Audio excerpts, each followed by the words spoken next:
Hi, I'm Matthew. I'm interested in a rational understanding of consciousness and why it exists. Hence the YouTube channel Consciousness Matters. This video is a stripped down version of the video that originally appeared on my channel. The original introduction and final thoughts section have been removed due to third-party licensing reasons. I believe modern idealism, as posited by someone like Bernardo Kastrup, is the most likely explanation for reality because it seems to do the best job of accounting for our own conscious inner world and a physical outer world. However, taking competing philosophies seriously is very important to me. That's why I had the following conversation with Tom. I'm genuinely open to being rationally persuaded that physicalism is the best philosophy, not idealism. Right, okay. Thanks for coming on. Thanks for having an interview with me, Tom. This is Consciousness Matters, and I'm very interested to make sure that I'm not just getting a one-sided approach to the subject of consciousness. And I think that you'll make sure that we bring some different points of view to the table. So I suppose what I'd like to open with is, what is your perspective on the subject? What are your thoughts and feelings, and how have you looked at this over the course of the philosophy that you've done? Yeah, so I'm a physicalist. I think that the brain and the mind are synonymous. I think that given the best evidence we have from neurology, psychology, cognitive science, the only evidence we have is that there is physical stuff and that consciousness is an emergent property of that physical stuff. It seems like the physical interactions seem to have dominance over the consciousness aspects rather than the other way around. So it seems much more reasonable to infer that the physical aspects are what constitute the consciousness stuff rather than the other way around. So, for example, if we could do more stuff with our mind than we could with the physical world, like if I could use the force or whatever, then it may make sense to say that yes, consciousness is fundamental, and you can interact with that consciousness outside of just your mind space. But since it seems like the opposite is the case, where physical interactions can affect your consciousness, but your consciousness can't affect the physical interactions, it seems to be a much better explanation to say that consciousness is an emergent property of physical stuff rather than physical stuff is an emergent property of consciousness. So my position is physicalism. I think that is supported by most of the evidence and most of the consensuses in most of academic fields in this topic. That's interesting, right? So I don't think, so from my experiences, I think that's probably the best place to start, because you could teach me something today. You could teach me something that I don't already know. And that may mean that I have to change my views on the subject. So one of the things that I've come across is that there seems to be, I've talked to a lot of people and I've had a look myself, and I can't see any scientific evidence that really separates out that physicalist paradigm, for example, say from something like panpsychism or idealism. So it seems, from what I've seen, that the evidence seems to suggest it doesn't unambiguously select one philosophy of mind over another. But I'm sure we'll get to that. I'm sure you disagree with that. But I was hoping that just to begin with, that you might step over where people are making mistakes in your view and how we can correct those. And also, just to be really clear as well, would you call yourself an eliminative physicalist, or do you believe in strong emergence, or am I not even asking the right questions there? I don't take a position on any of those. Like I don't think that our understanding of consciousness is to a point where we can start delineating what it really is or how it interacts in the brain. So I don't really take that much of an interest to try and associate myself with a particular philosophical view. I just think, just wait for the neurology. It's pretty much my position. Okay. I don't know if I would say, I mean, that would technically be one of the mistakes I think people are making, where they're using philosophy to try and understand the fundamental nature of reality. Like, I think that is fundamentally a mistake. Like, nope, our ideas, our conceptual understanding of reality has absolutely no bearing on reality itself. Like, we've discovered some very strange things, especially in physics recently, with entanglement and the dual slit experiment, the particle duality, particle wave duality. So trying to use our imagination to come up with a model of reality is pretty much a complete waste of time. I think it's useless. You can use it to build a hypothesis, but then you need some way to verify that hypothesis corresponds to reality independent of our imagination. And without that, it's just essentially making stuff up, and that's all it is. So I don't really take philosophy that seriously, even though it's technically my job. It's more just a enterprise and imagination, and until we get that harder science kind of testable prediction method to differentiate imagination from reality, it's kind of completely useless. It's just for fun or to categorize ideas and nothing more. So my position is wait for the science, and until then, just withhold judgment. Is science not a subset of philosophy? Technically, yes. Like all roses are flowers and not all flowers are roses, but science has an added feature. So all philosophy is just making stuff up. It's just in your head, hypothesizing. Science has that added thing of it's hypothesizing and then can show the hypothesis corresponds to reality outside of your imagination. So science is better than philosophy. It's philosophy plus this added feature of not just imaginary. Right. So this is very interesting because this sort of tackles that. I've come across this before when talking to people where they're very keen on sort of stressing that science is really where it's at. Philosophy, we can make all sorts of mistakes. And I find that sort of quite an interesting and a very understandable position. And I suppose also before we carry on, I should probably note that I think that a large amount of neuroscientists are in your camp, right? They are also physicalists. I don't think you're sort of alone on an island here with anything like this. I think there's a lot of other people agreeing with you. Right, so I'm just trying to process this. So science is a subset of philosophy, but it's also more accurate than philosophy. I mean, this is quite interesting. I understand that philosophy has limitations because it's always dealing with what we think we know. And sort of the limitations of what we can imagine and what we can reason become the limitations of our philosophy. And I very much accept the idea that if we're doing science and we try to test something, then that we have a mechanism where we can get feedback that might correct any false assumptions and things like that.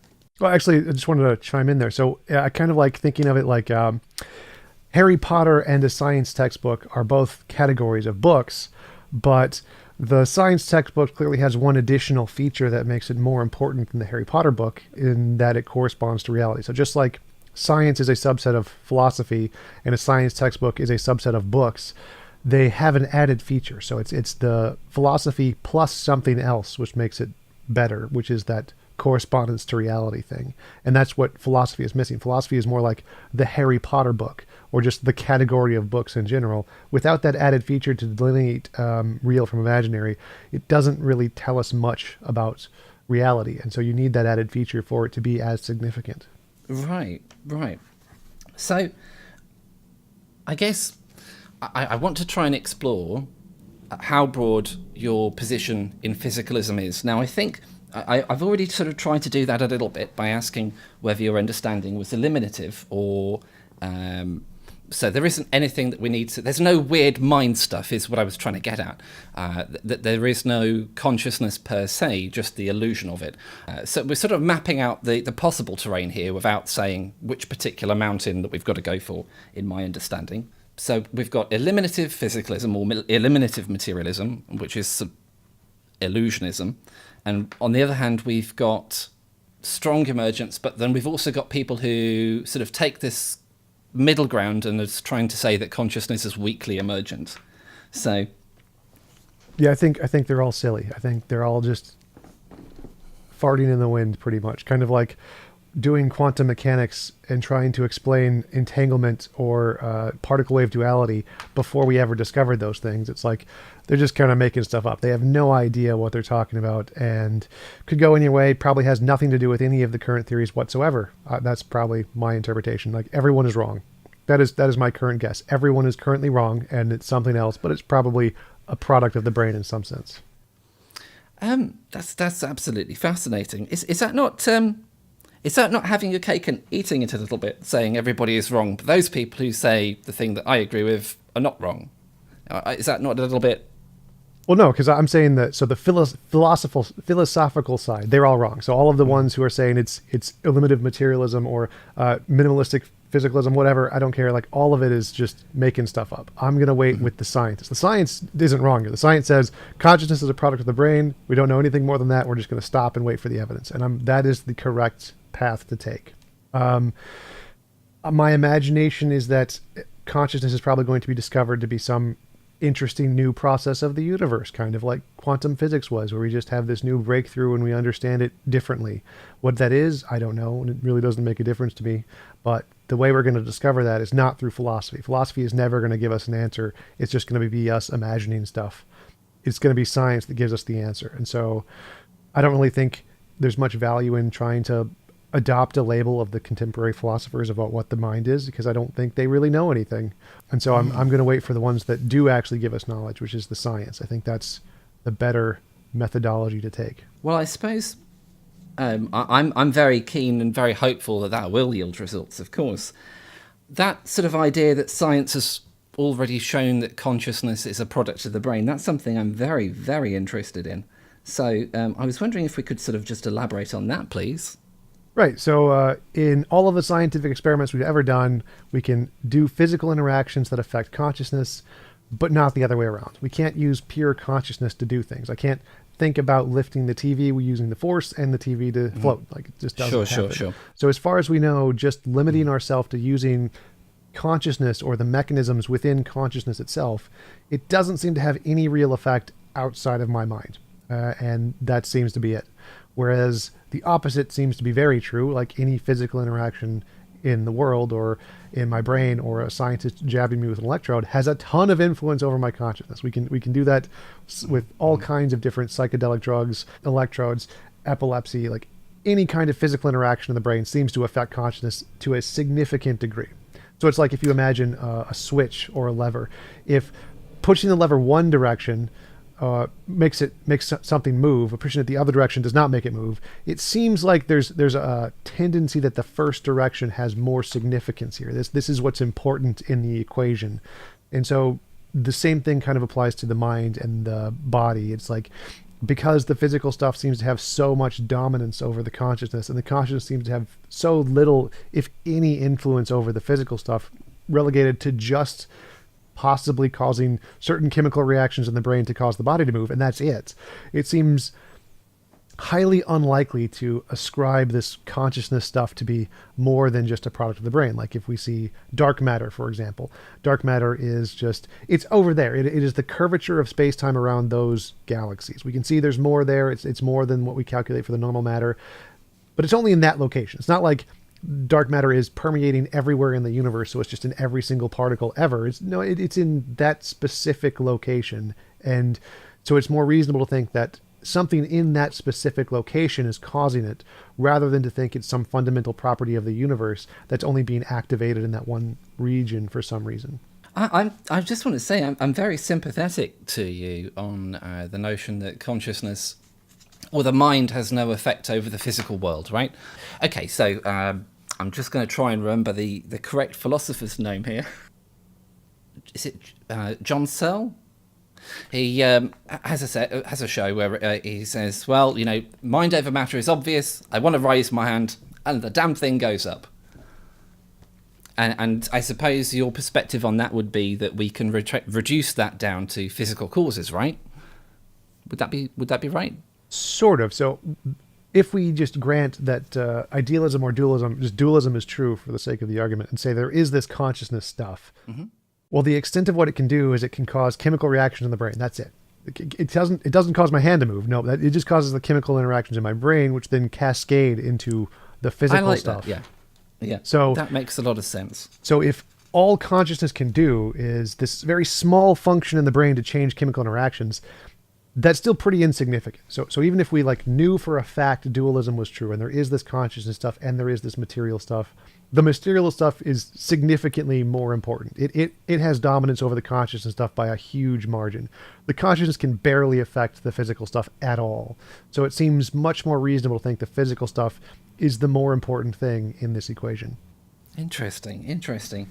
So in my physicalist understanding,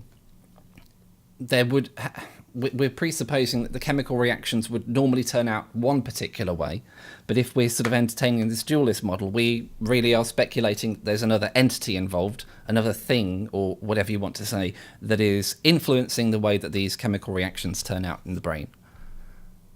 And I understand that the reason why science hasn't been more persuaded that this thing is real is because, well, we in all the times that we've looked in the brain so far, we don't see anything other than things going exactly according to physics. Would that be right? Not exactly. So even if Right. we can make testable predictions to indicate things that we'll never see, like we can never see a lot of things. And like before gravitational waves were seen, Einstein made tons of predictions that were confirmed. And so he didn't see gravitational waves at all, but he could still make predictions that said, yes, gravitational waves exist. We have reason, like everyone in the scientific community said, yes, gravitational waves exist before we ever saw them. So the same thing could be true of dualism or idealism, where you say that there is this second kind of stuff. And if you could make a prediction about what would you see if there was this second kind of stuff that was unique to your model, a novel prediction that we didn't already expect, that would be evidence of it. We wouldn't need to directly see this new kind of stuff. We would just need to be able to say that if this kind of stuff existed, we would be able to make a novel prediction that we haven't discovered yet. And because it's never been able to do that, that's why it's never been accepted. That's why it's not really taken seriously, because all of the predictions, all of the progress in science it's a material thing. Like everything in the brain is material. All of our consciousness and the relation between our conscious experience and the brain is material. And all of the predictions bear that out. So if I want to make you imagine a unicorn or whatever, the best way to do it is to stick an electrode in your brain. So because all of the predictions and novel predictions are related to physical interactions, and none of the predictions have been made in reference to this consciousness stuff, that's why no one thinks, or the majority consensus does not think the consciousness stuff is its own kind of a thing, because there have been no corresponding novel predictions to indicate that it's actually there. Okay, so I suppose I best explain where my thinking on this is at the moment, and then maybe if I've made something wrong, you can let me know. Made a mistake. Right. So for me, and I appreciate this is, can get quite complicated. I believe that one of the problems that we've got is that for us to be able to talk about consciousness, for us to be able to accept that perhaps that there is a hard problem of consciousness, and I'd be very interested to hear what you think about that in particular as well. For us to talk about consciousness, the only reasonable, sane source that can come from, unless we fall into illusionism and we say that consciousness isn't real, is consciousness itself. So this is something that I was really, really happy to see picked up by Annika Harris, for example. And I noticed that it's something that Sam doesn't... I've not seen Sam Harris talk about this, but his wife, in her book Consciousness, she talks about that. And I found that very interesting, because it seems to me that, and I'm trying to reason this through, that if I can talk about my own consciousness in the physical world to another mind, that we've got very direct evidence, and it would seem incontrovertible to me, but please do, have a go if you want, that for me to have something that it feels like to be me, and tell somebody else that we've got that direct evidence for consciousness affecting the physical world. Sure, yeah. I mean, we experience a phenomenon, so I grant there is a phenomenon there. There is something occurring that is this experience of consciousness. But that doesn't tell us anything about ontology. It just tells us it's there. So like one of my favorite arguments is the cogito, I think, therefore I am. Yeah. That means I exist. So I grant I exist. But what is the I? As Bertrand Russell so kindly pointed out, that when Descartes used this argument, he tried to indicate Cartesian dualism, that there's a soul thing. Like the I means I am a soul, which is kind of like the same argument you're presenting, whereas like we have this direct experience of consciousness, though consciousness must be there. Well, yeah, sort of. There definitely has to be something there, a phenomenon, but we can't use that to tell us about its ontology. What is it made of? Is it an idealistic kind of a soul thing that is really there, or is it a combination of dualism, physicalism, and idealism, or is it just materialism? We have no idea. We can't say one way or the other. All we have is we just know that there is this phenomenon, and we can say nothing about it.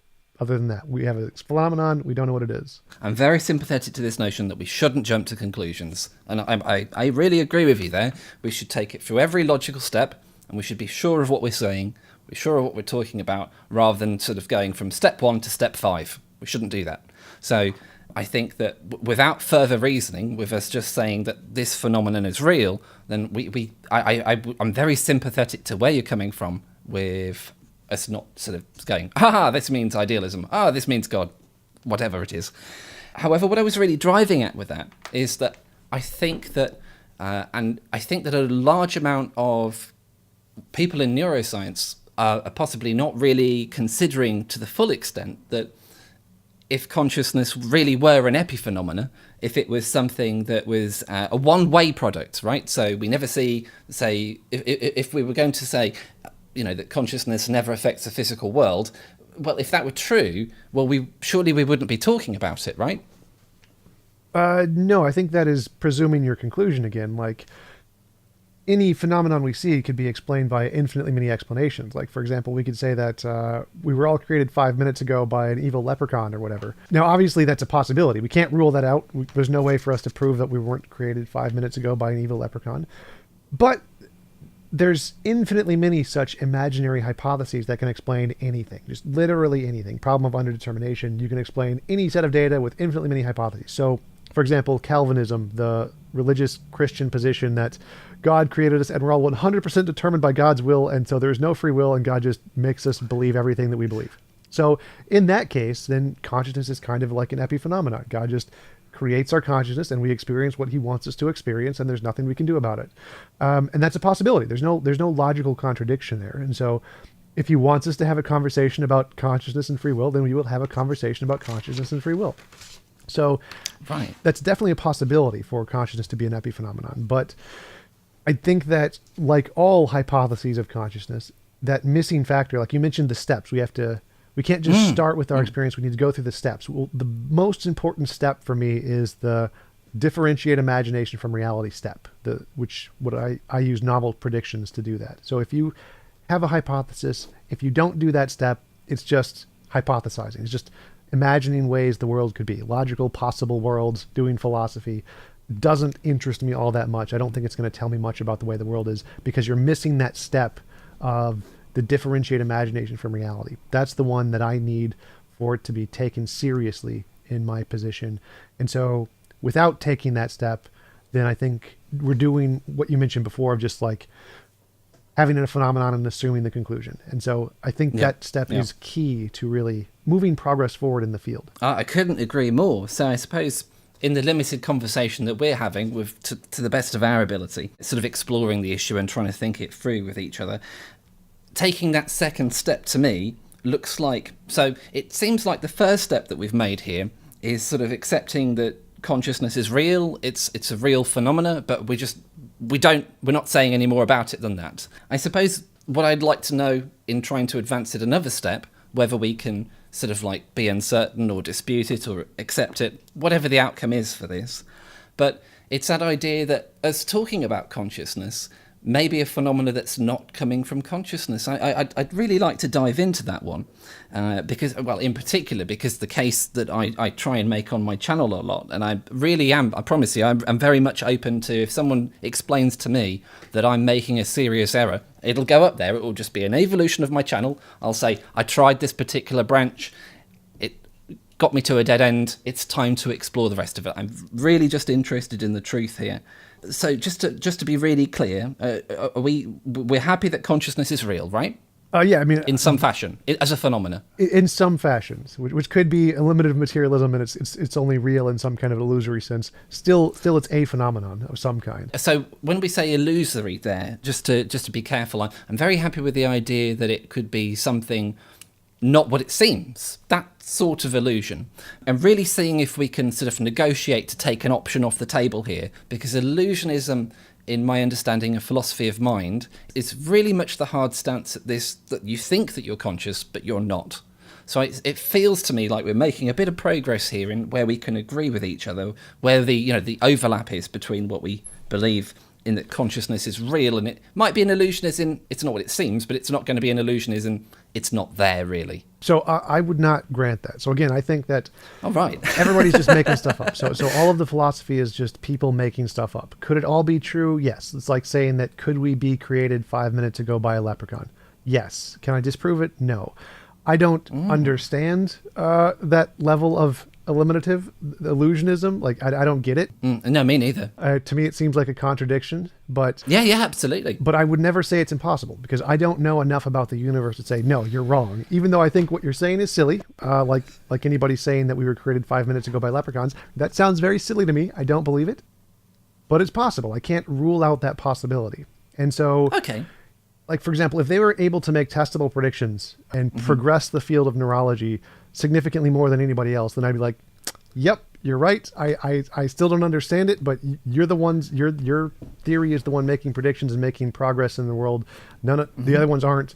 You win. I grant you're correct. So that would essentially be my position. I don't understand it, but you're right. Wow. Right. So I wouldn't eliminate anything purely based on my conceptual understanding. So to me, it seems like consciousness exists, but if their theory says consciousness doesn't, and theirs is the one making progress in the world and mine isn't, I'm going to grant they're right. Same kind of a thing with a God. Okay. Yeah. No, that's a really interesting view. It's I mean, it's confusing, but there's a certain amount of humbleness and humility there. I grant you that. I mean, so how certain could we get that consciousness is real? 95%? 99? 90? Where would you put yourself? Well, I'd say that it's just unknown. Like, Right. I don't understand the illusionism, so I can't. It's like, what is the probability that there is a? I don't know. I don't even know what that means. You know what? I have no idea about illusionism either. To me, the idea that our subjective experience isn't real seems to undermine the scientific process where we empirically verified something. So, using our own experience to see what something was. So I don't get illusionism either. But if some smart people can come along and they can make a better argument, power to them. Yeah, sure. Okay. Right. So my position is kind of like the God hypothesis. I'm an atheist, so I don't believe there is a God. But if Christians could start making testable predictions based off of the Bible, and it got it right, I'd be like, okay, that's real evidence of a God. I don't understand the God concept. It seems self-contradictory to me. An all good being who drowns millions of babies, like, doesn't seem coherent to me. But you make testable predictions, so you have a better understanding of reality than I do, because you can actually make progress in reality where I can't. So I'm not willing to throw any theory out just because I can't understand it or because it makes no sense to me. I think that my subjective interpretation of the theories is irrelevant. I think the only thing that matters is that second step I was mentioning earlier, that way to differentiate imagination from reality. If you can do that, then if you want to say there is a round square and it exists and you can make predictions of it and it works, then round squares exist. Okay, right. Fantastic. That's very clear on the philosophy side of things. I suppose what I'm going to try and do next then is, because I was sort of hoping that we could go from step to step and sort of reach a certainty, but I accept the fact that you're not happy declaring anything with a degree of certainty when it comes to sort of accepting consciousness as a real phenomenon. You'd like to leave the door open for it being an illusion as in not there. So if we sort of tentatively build on what we've got, acknowledging the fact that we can't rule stuff out, I suppose I'm still very much entranced with what seems to me to be just a stunning argument that consciousness has to affect the physical world, otherwise we wouldn't be talking about it. And what I would like to sort of explore is if you think there are any reasonable alternatives to that. So perhaps consciousness is real, but our talking about consciousness isn't coming from us. Now, you alluded to a view that I wasn't really very familiar with here, a Kelvin view, sort of like the idea that none of us had any sort of power to make decisions. How can we reconcile that? What approach should we have to the idea that talking about consciousness proves consciousness effects on the world?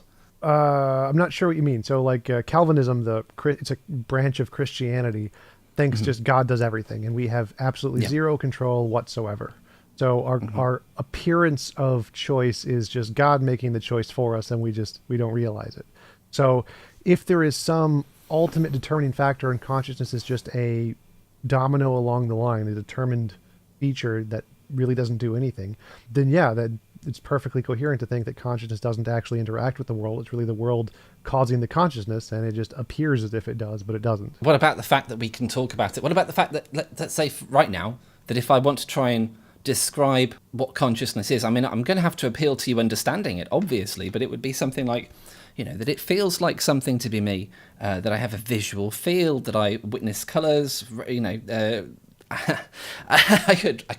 than just sort of listing off all the colours, I'm sure that people can sort of see this for themselves if you sort of just take a moment from just being really focused into the video to just sort of appreciate your own consciousness and sort of just notice things about it, the things that you hear, this whole experience of being this subjective conscious entity. All of that seems to be knowledge that seems to sit in the zone of what you might call that conscious subjective experience that's being had by this consciousness. And I'm using these words lightly rather than 100%. I'm trying to communicate an idea rather than sort of like be super precise with it, because I appreciate this is a complex sort of thing to sort of talk about, and it's inferred because it's not something we can point to in the objective world and go, yeah, that. So, I mean, I've just talked about my subjective experience, and we've done that. I've done that in the physical world, right? So I've sort of taken what it is that I'm feeling and experiencing, and I've witnessed that. I've witnessed myself. I'm doing it right now. I'm talking into a microphone. I can imagine the signals coming out as pressure waves from my mouth after they've gone through my brain. It's that causal chain that you mentioned earlier when it comes to lifting your arm. But all of that seems to be being brought about. I'm witnessing it coming from my consciousness. When I say that I feel happy, it sort of like I'm not just saying that I feel happy. I'm can see that my state of happiness correlates with the fact that I'm saying that I'm happy and the fact that I wanted to. And I'm trying to get my head around how we could explain that any other way. How can we say that consciousness is real, but our conversations about consciousness don't come from it? Because all that information then would be suspect. All that information would be wrong. I mean, if you want to understand, say, for example, what George Clooney thinks about something, you can't ask somebody else, because you'd have to go to George Clooney, right? You see what I'm getting at? The source of the knowledge. So again, I'm trying to defend positions that I don't hold, but it's totally fine. So you could imagine like a movie. You mentioned George Clooney, Ocean's 11, great movie. You can say that imagine consciousnesses do exist, but essentially you're just downloading your consciousness into George Clooney. So you feel everything George Clooney does in Ocean's 11. You think everything George Clooney does in Ocean's 11. And you have this perception that you are George Clooney. You're thinking about robbing the bank. You're thinking about planning this out. You're the one initiating all these actions when you're not. Obviously, the movie's all been planned out. It's always been played. You're just experiencing it with your consciousness, and you have this false illusion that you're the one causing it. In that case, nothing George Clooney did in the movie was caused by your consciousness. Your consciousness is just experiencing the things in the world already going on, and you have this perception that you're the one causing it. So the idea that consciousness doesn't actually interact with the world is completely fine. You have, even if consciousness existed, it could still not interact with the world. It could still just be experiencing the way the world is without doing anything to it. So there are many different ways to accomplish that. And so it's not particularly hard to imagine why it's possible that consciousness may not have an interaction with the world. Which is why I think it's more important, because the universe is weird. Like the ideas in quantum mechanics are so weird that like two particles can share or oppose spins at faster than the speed of light across the universe because of entanglement, or that waves and particles can exist simultaneously, or that the interpretations of quantum mechanics that nothing is real, everything is just a relation. Ontic structural realism. No, there are no chairs, there are no people. You're just a relation in some information in the universe somewhere. Like, I think the universe is so sufficiently weird that to make any conclusions about its fundamental nature based off of our intuition is completely flawed. I think that methodology is just an incorrect methodology to use. So obviously, us understanding how consciousness could be an illusion while experiencing consciousness is a very silly thing to think, like saying there is a round square or a married bachelor or whatever. But because our intuitions don't determine anything about reality, it doesn't matter how weird it is to us. What matters is what does reality say? Reality is the one that gets to say what the truth is, even if it's completely weird to us. It makes no sense to us whatsoever.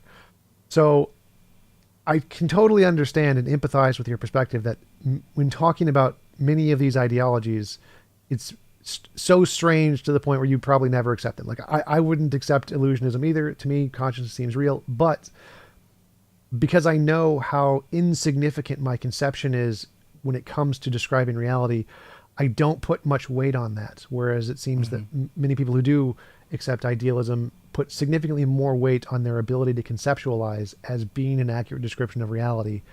Whereas I'm saying my conception is just a silly human thought experiment and nothing more. And I'm going to wait for the other thing that gives me much more a clear understanding of reality.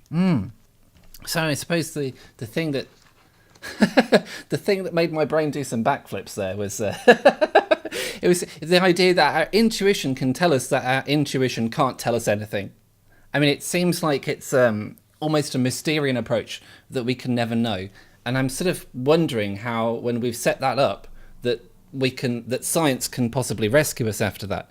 And I think that one of the things that sort of fascinates, well, actually, no, we do need to get back to this sort of the science angle as well, because there's stuff that I could really do with there. But no, I appreciate that sort of dive that we've done so far into this idea that the consciousness might not be causing our conversations about consciousness, even though that doesn't seem to make very much sense to me.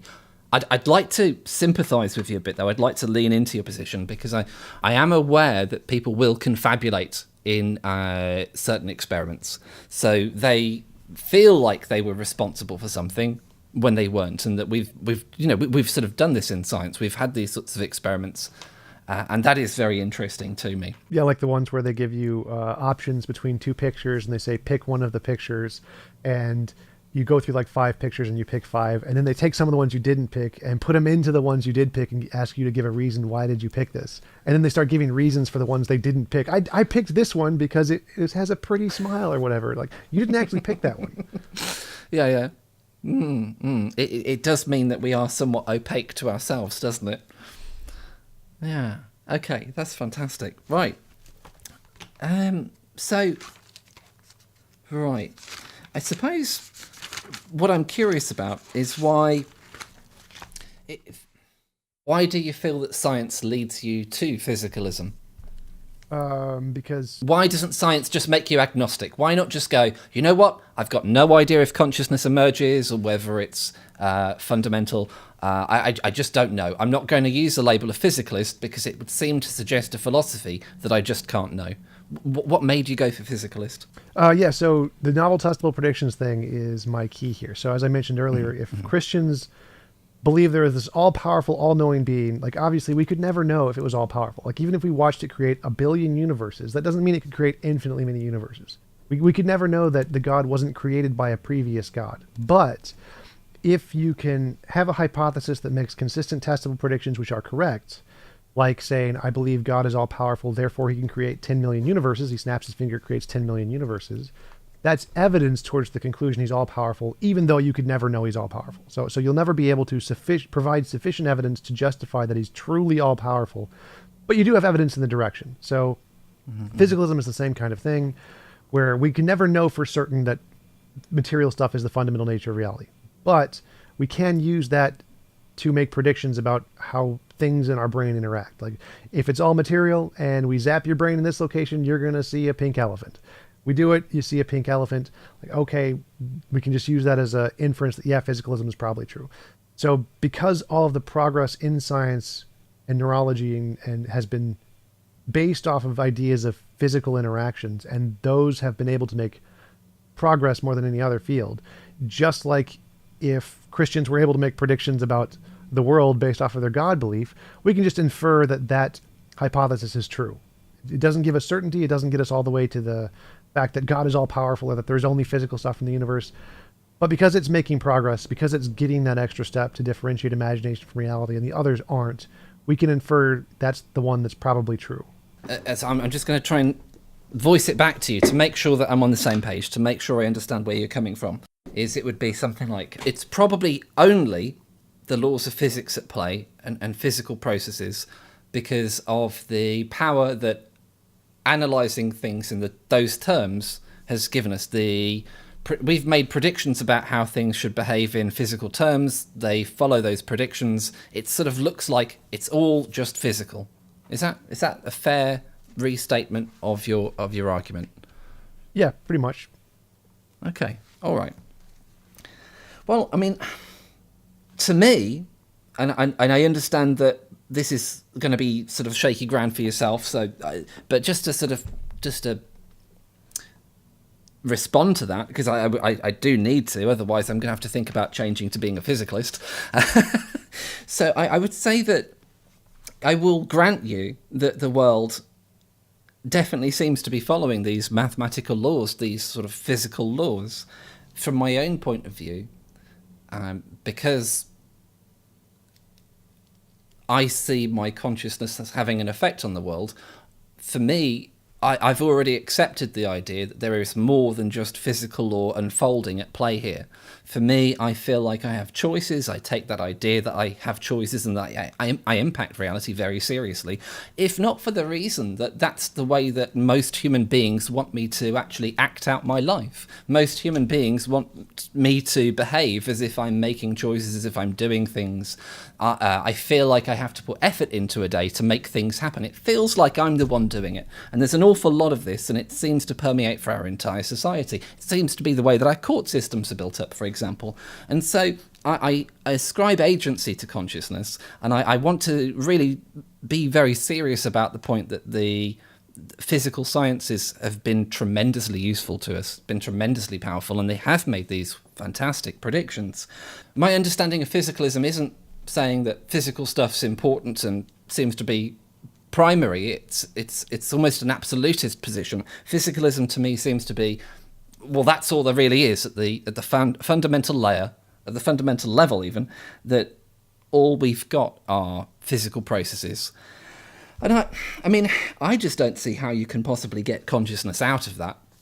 That's the reason why I go the way that I do. And then when I accept that consciousness is having an effect on the world, then for me that seems to be the thing that defeats physicalism. It seems to me like there is this evidence, and that's just my sort of response to that. Have you got anything that you'd like to comment on? Sure. To that? So I'm happy to admit that our current understanding of physicalism can't explain consciousness. Happy to grant that. Yeah. But that doesn't mean that all physical stuff is understood by our current understanding of physical stuff. So that seems to be the mistake that you would be making there, is that because our current understanding of physics can't explain consciousness, therefore there must be something beyond physics, essentially, is kind of like a paraphrase. Whereas I think that why not just have it be more physics that we can't understand yet? Like, it doesn't make sense to me to exclude I can help physics. there. So the way that I reach that particular rationale is fairly straightforward. So if we're talking about, so we've got to be very careful here about how we're defining physics, I think. If we're talking about stuff that can be understood in terms of mathematical laws, right? So mathematical relationships, because that seems to be what physics is to me, and maybe you can educate me more here as well. But it's everything that I've seen in physics, everything that I understand it to be, is a set of equations that describe how an initial state of the universe progresses into a more advanced state. Would you say that's relatively fair? Sort of, but sort of not. So the equations are a language. We're just using language to describe something that's there. So physics is obviously a methodology to construct that language. But what we care about in physics isn't the language. The math, don't care. Doesn't matter. We can just get rid of all the math and the physics is still there. So the physics refers to the constituent parts, the fields, the particles, those kinds of things are what we're talking about. The territory. Yeah. So that's what we're talking about when we're saying physics. There's some thing there made of energy, and that thing made of energy is producing consciousness, presumably. And so if physicalism is true, then there is something there, some interaction between these things that we describe with mathematical equations or other things that we haven't discovered yet, which may or may not be describable by mathematical equations. We have no idea what the limits of what physical reality contains might be. So obviously, our current understanding of physics is just particles, matter, and motion, which we can describe with equations. But that doesn't mean there's more to physics. Like the whole idea of information being a thing and that there's no space-time. Space-time is emergent from other things. Like these ideas are completely incoherent to me. I don't know what this even means. But because reality is so weird, I don't think that it matters very much that it's hard for us to understand it. Like to place limits on physics and say, well, no, it's only the equations. If for it to count as physics, it has to be describable by equations. I don't think that's fair. I don't think that we should place those kinds of limits on physics. I think that even if we take physics off the table and just say, we think there's this fundamental stuff, which is like the atoms or whatever, or then there's another potential fundamental stuff of consciousness. I don't think we should include consciousness as fundamental as the mattery stuff, because it just seems to not have as much of an impact on the world, whereas the mattery stuff seems to have much more of an impact on everything we see.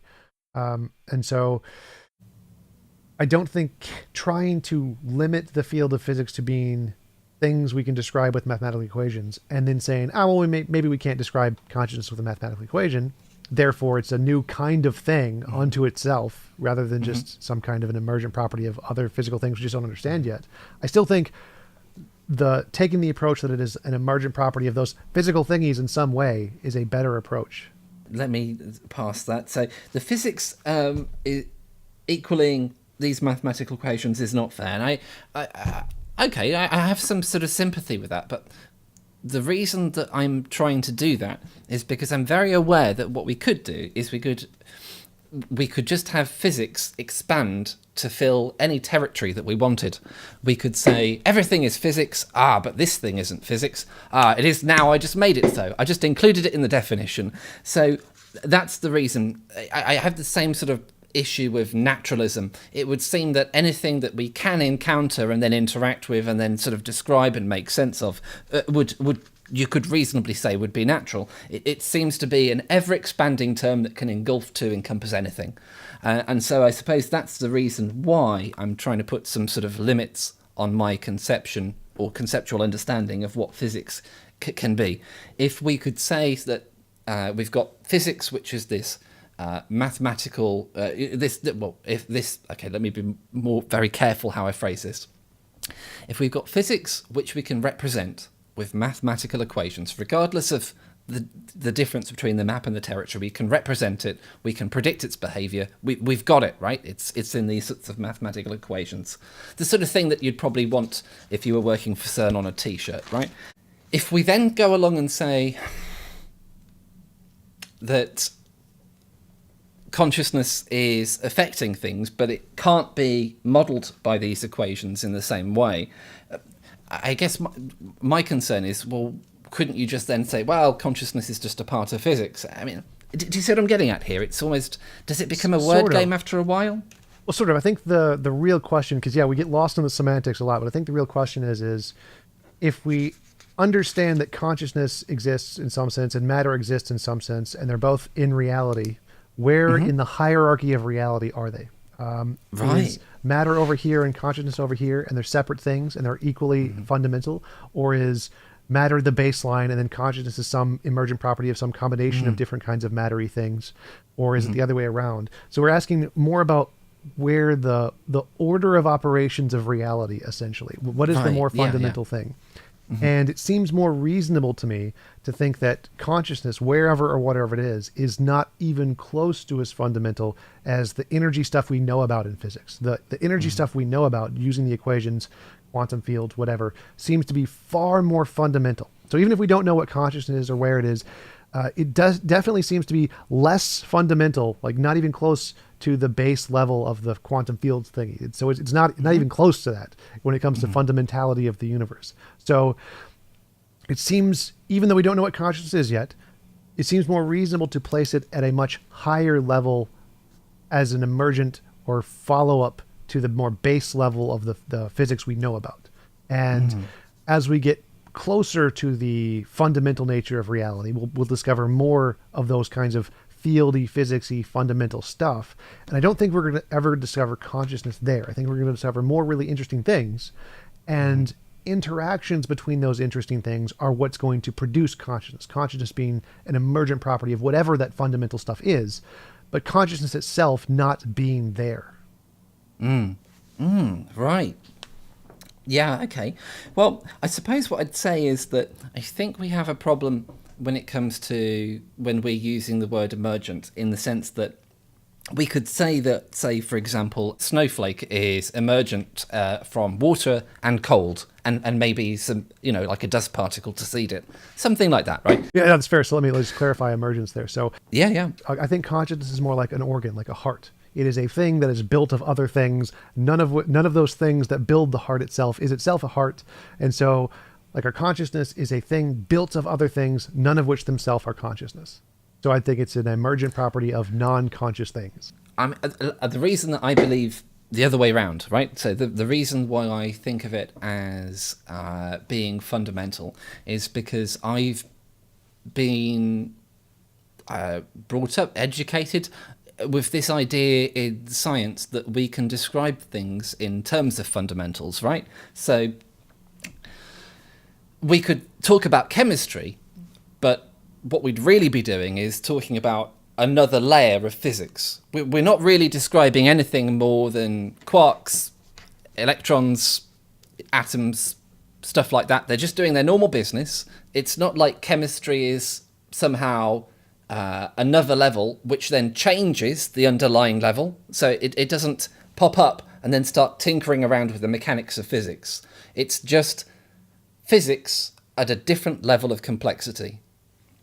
So that allows us to reduce chemistry entirely down to physics. And my issue with consciousness being emergent is that if we were to be able to say that consciousness was merely like Steve Novella, right? That sort of the mind is what the brain does. If we were to accept that as truth, then what we'd be saying is that all of our actions as human beings can be reduced down to those quarks and electrons again, right? Just at the very base of things, it's reducible down to those atoms. But the moment that we accept that, the moment that we see consciousness as this emergent thing, and I suppose really I'm talking about as a weakly emergent thing, then so someone could tell me that they're conscious, and I'd be able to look at them and go, yeah, laws of physics said that. It wasn't them. They're just this, they're not much different from a rock, right? Because any reports that they have of any of their feelings or something like that, it really is just the same physics that's that's underwriting everything else, that's then leading to this emergent phenomenon. So this is really that difference in philosophy that I've found between weak emergence, where that doesn't really get you consciousness, it sort of gets you illusionism, and strong emergence, and that happened in my talk with David Long, for example, where people feel that consciousness has such a reality to it that it has to sort of strongly emerge. And that's where we get back to that idea of saying that consciousness is a level of emergence where it starts monkeying around with those physical laws underneath. Do you see what I'm getting at? It's not purely reducible to the bottom layer of reality from which things emerge. Well, so that's where I was talking about earlier. It's not purely reducible to the stuff we currently know about, but let's suppose we discovered some new fundamental stuff, some new fundamental particles or whatever. And these new fundamental particles have this new property that can't be described by math. We need some other language to describe it. And interactions of these new things will produce consciousness between these things and the material things. Now we can have consciousness, which doesn't exist in these fundamental particles anywhere, just be a property of these particles. And our consciousness emerged from the interactions of these new particles and then the known particles in our brain, and they're working together to produce our consciousness. Where would you see a problem with that? Why would our consciousness, being emergent of more fundamental things, diminish it in any way?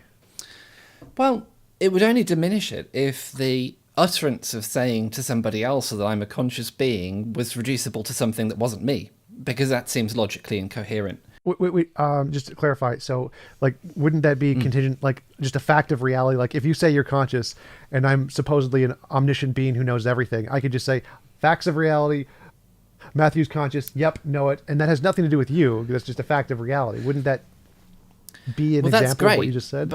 But I think that sort of bypasses our epistemology, and I think that's very important. So I'll just give you my quick epistemological grounding, if you like, and then you can sort of poke any holes in it or critique it or do whatever you like with it. I start off from that sort of extreme skepticism point of view, the René Descartes thing. Doubt as much as you possibly can. What's the one thing you can't doubt? Your own existence. Then I work from sort of this solipsistic point of view, and I say other people are real. So I'm very happy with other minds. I'm convinced that other people are real, other minds exist. That then leads me to posit a shared world, right? So I go, well, there's got to be this medium that these minds are communicating through. And I also happen to notice that the people that I know seem to be a product of food that their parents ate, right? Their food got rearranged and, blimey, turned into them. So it seems like these minds do appear to emerge from this shared world. And so this is where all of the epistemology comes from for me. But so I can't really undermine those earlier levels. In order to get shared minds, I had to acknowledge that my own mind was able to communicate with a different mind. When I take on something like a shared world, I then have sort of these minds that are communicating through this shared world. And I really do want to make sure that I don't evade your question here, but there are a lot of thoughts going around my head. So I think you were trying to get at, why can't we have something like proto-conscious particles, or something that the particles that aren't conscious don't necessarily follow the mathematical laws, but somehow them interacting is what causes consciousness, something like that? Sort of, yeah. That was one of my first questions, but I'm kind of more interested in what you said after that. Like you said that if you reduce consciousness to just some fact, like if you could just read off the facts of physics and know you're conscious without any reference to you, that somehow undermines consciousness. But that's very confusing to me, because obviously if there is an omniscient God, he can just read off the facts of reality, and he doesn't need any reference to any conscious being to know this. He's just facts. Matthew's conscious. Yep. It's fact number 3,337,000, whatever. It seems like anything in reference to reality is going to be on some kind of a fact sheet, just a propositional truth kind of a thing. And our consciousness would be able to be described on that fact sheet just like any other.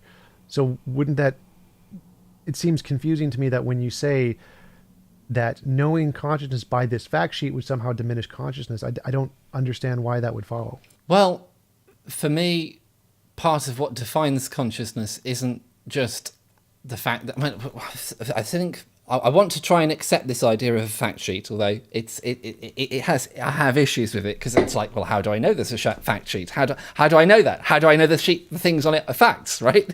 There's a lot there, but let me try and embrace the idea anyway. I suppose I'd be, you know what? I would be looking for somewhere else on the fact sheet to see what consciousness was, if that was the case, to see if I could understand what it said there. If the fact said, if this thing said Matthew is consciousness and that's a fact, well, that's great. How do I gain access to this fact sheet? It diminishes it for me, because it's not just a question of arbitrarily declaring consciousness to be true, but it's that root epistemology of going, well, how do I know it's true? You know, I've really tried to seriously consider illusionism. I've thought about what Daniel Dennett said. I've pondered it, and it's almost felt like it made my brain crash and reboot. You know, it's that sort of stuff. And like imagining pure nothingness. I remember trying to do that as a kid, and it just melts your brain. Whatever I imagine, I've made a mistake. Rubbish. Yeah, I know what you mean. Oh, wow. Right, yeah. So, I love what David Chalmers says about this, and a lot of my thoughts and thinking has been influenced tremendously by David Chalmers, the hard problem of consciousness, the meta problem of consciousness. I love the meta problem of consciousness in particular. It seems to be where I'd be doing a lot of arguing from, but let's try and... So, I recognise my own consciousness for me subjectively, but I get this idea that other people can't know for sure that I'm conscious, that it's something that they have to infer. And so I suppose the fact that we've been able to do that, right? The fact that we've been able to advance to the position where I can go, I'm conscious, I think you're conscious, and you go, and you get what I'm saying, and you'd reciprocate, right? That's quite an extraordinary position to reach. And I think that just declaring it as a brute fact without understanding your workings somehow diminishes it. And it lends us open to this idea that perhaps consciousness can exist as a purely passive thing. And It just seems such an incoherent idea to me that consciousness could exist as a completely passive thing. Now, don't get me wrong, I have no idea what power it has. So I can't tell you that it does loads of things or if it just has a very small effect, right? So I don't want to seem like I'm bundling something else along with it. I just know that it at least does something.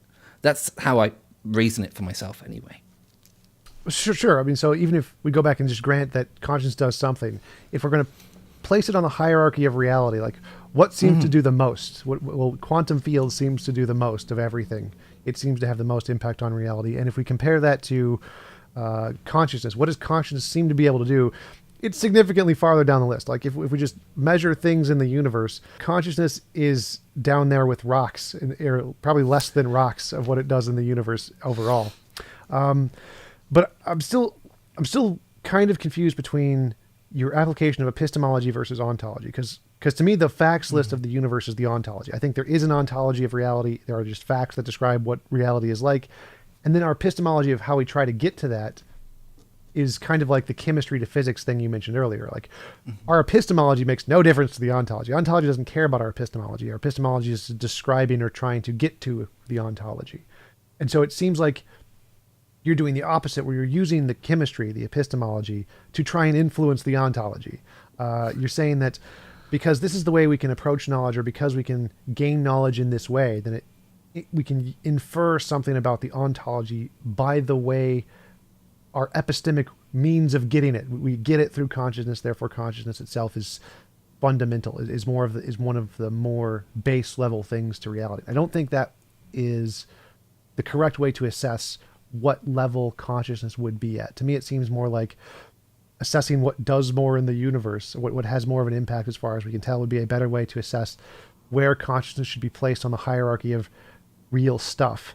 And as I said before, I think consciousness is nowhere near the bottom. I think the bottom, the core of reality, quantum field, is about as good as we can get. And physics seems to accurately describe the relation between base particles, quantum fields, to bosons and gluons, to protons and neutrons and electrons, and just build up from there. It seems like that is correct. I think that the physics description of reality is correct. And even though we don't know where consciousness is, if we use the physics description of reality as a baseline and say, where should we put this consciousness thingy, even though we don't know where it is yet, I think it's going to go really close to the brains. It's going to fit really, really close to where we put brains on the thing. And it's not going to go any further or more fundamental down the list than that.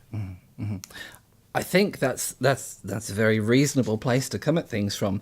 This idea that, it's let's not put it any further down the list than we have to. But I suppose I'm persuaded, rightly or wrongly, that there is no causal things that happen above physics. So if you want to have an impact in the world, you have to get underneath physics. You have to change the expression of physics. Because everything else is just that higher level product. It's a one-way street, right? If you have consciousness doing stuff and you want consciousness to do stuff higher up the stack of physics, so, physics, chemistry, biology, and we speculate mind, well, how is mind going to change what's going on in physics? Because it can't just change stuff at the high level. I mean, that's my understanding of physics. Why not? Well, why not? No, that's a great question, right? Well, yes. So I just want to jump in for a second. So yeah, when I'm imagining what you're saying, it seems like there are things that could influence physics at the higher level and not influence at the lower level. Like, for example, suppose ghosts exist or God exists or whatever, and the ghost lives in a supernatural realm outside of the natural world. It comes in, it waves a wand and casts a spell or whatever, and it trips somebody. It says, I think it would be funny if that guy fell on his face. He trips the guy falls on his face. So he interacts with the guy on the high level, but doesn't change anything about the quantum fields, can't touch the quantum fields, can't touch any of the fundamental stuff, but he can still knock the guy over. So he can, it seems, I don't see a logical contradiction with the idea that you could affect just the higher levels without needing to be more fundamental than physics itself. Oh, sure, right. So in that example, so we've got to go trip somebody up on the street, right? And if he trips him up on the high level, well, the high level can't detach from the lower levels, right? So if his head is going to fall to the pavement, that means his all the chemicals that constitute his head have to now move towards the pavement. All the atoms, all the subatomic particles that constitute those atoms, all have to move towards the pavement.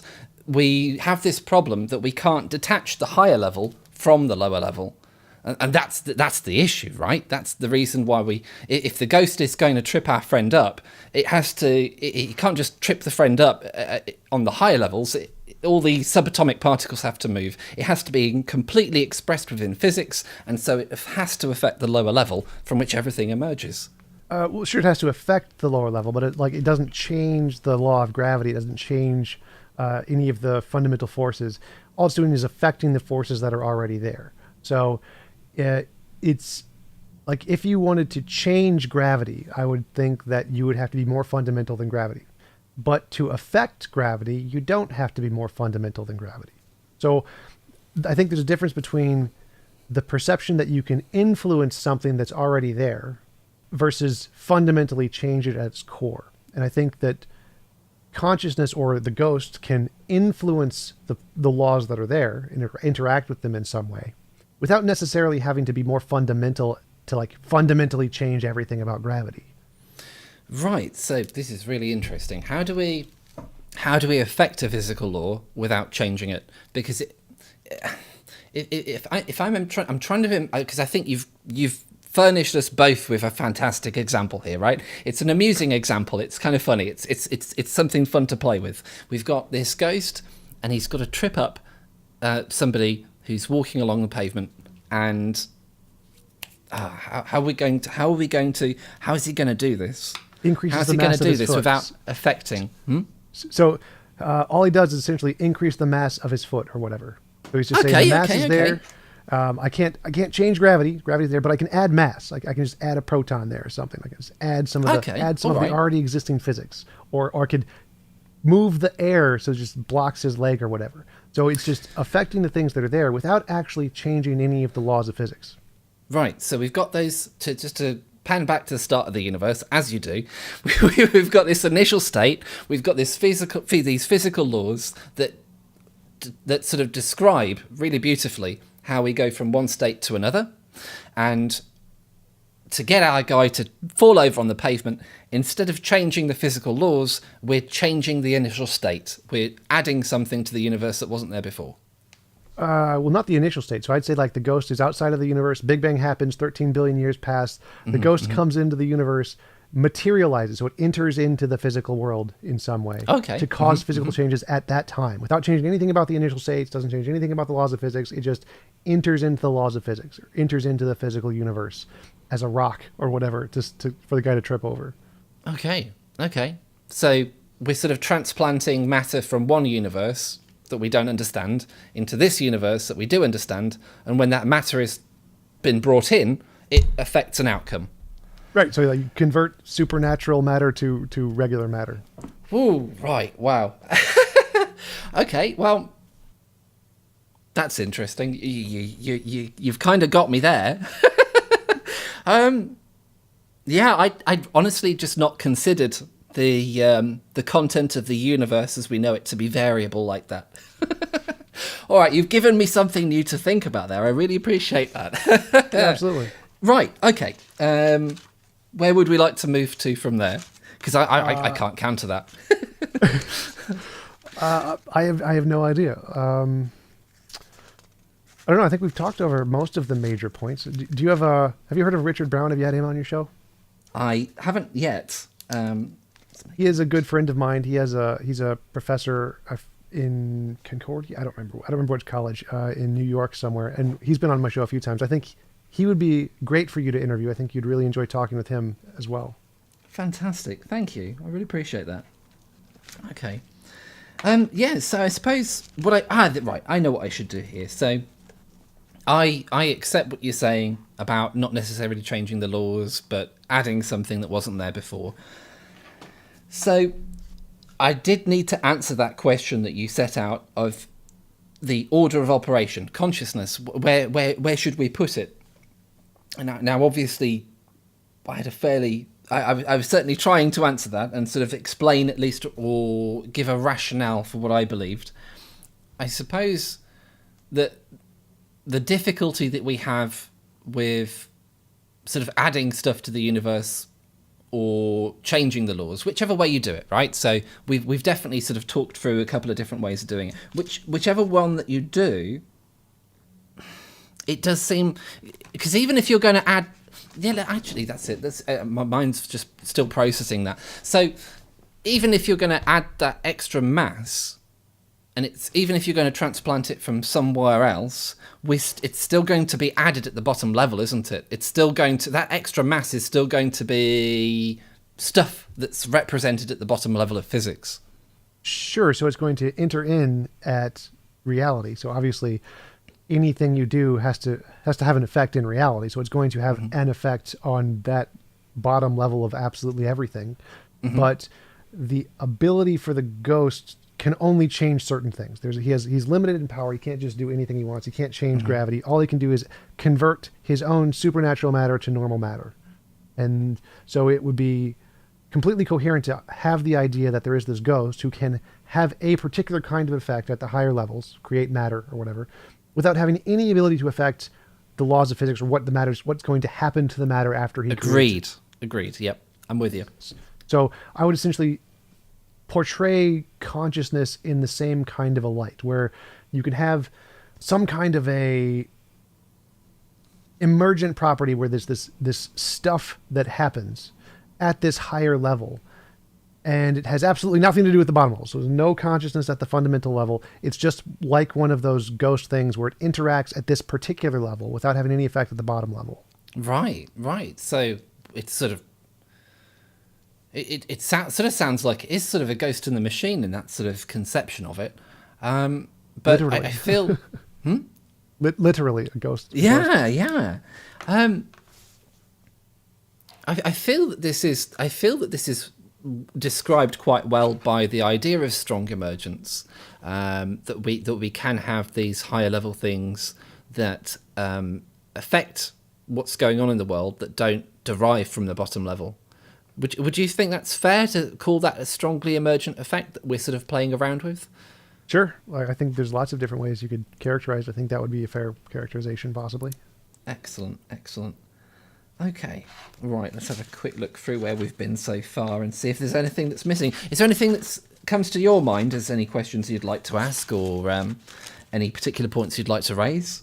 Not at the moment. I'm just processing through what we've said so far. I think it's been a really great conversation. I've enjoyed coming on. I really appreciate you having me on. Fantastic. I've really enjoyed it as well, Tom. Thank you. Yes. I'm envious of your accent also. Oh, thank you very much. I think you've got a very nice accent yourself. Thank you. Okay. So we've got, testing predictions. We've got consciousness order of operations. You know what? I'm fairly happy just to sort of wrap it up there if there's nothing else that we'd like to cover. Sure, that sounds good to me. I've, again, really enjoyed the conversation. I think we covered all the good, basic, huge topics. Yeah, absolutely. Thank you very much. If you'd like to watch the original intro and outro to this video, I've asked Tom if he could put a link to it in the end card. If you're a die-hard believer in materialism, physicalism, or strong emergence, then I don't think my channel is for you. However, if you're open-minded, skeptical, curious, and rational, then I think, even if we don't agree all the time, there is something I'm saying that will ring true for you. I have recently decided, after the chat with Tom, and inspired by my conversation with Tom and the things that he said, that I should be more bold in looking for novel testable predictions, in addition to the philosophy I am very happy with. As a result of that, I have decided I will be trying to replicate psi experiments on my channel. For me, mind over matter isn't in question. It's rationally obvious for reasons I won't repeat, as I went over them plenty of times in my talk with Tom. For me, the next question is, how do we investigate what is and isn't possible? Given mind effect reality, how much power does it have? What can it do? I want to know the truth, and I hope you might be interested in coming along for the ride. I'm Matthew from Consciousness Matters. stay curious.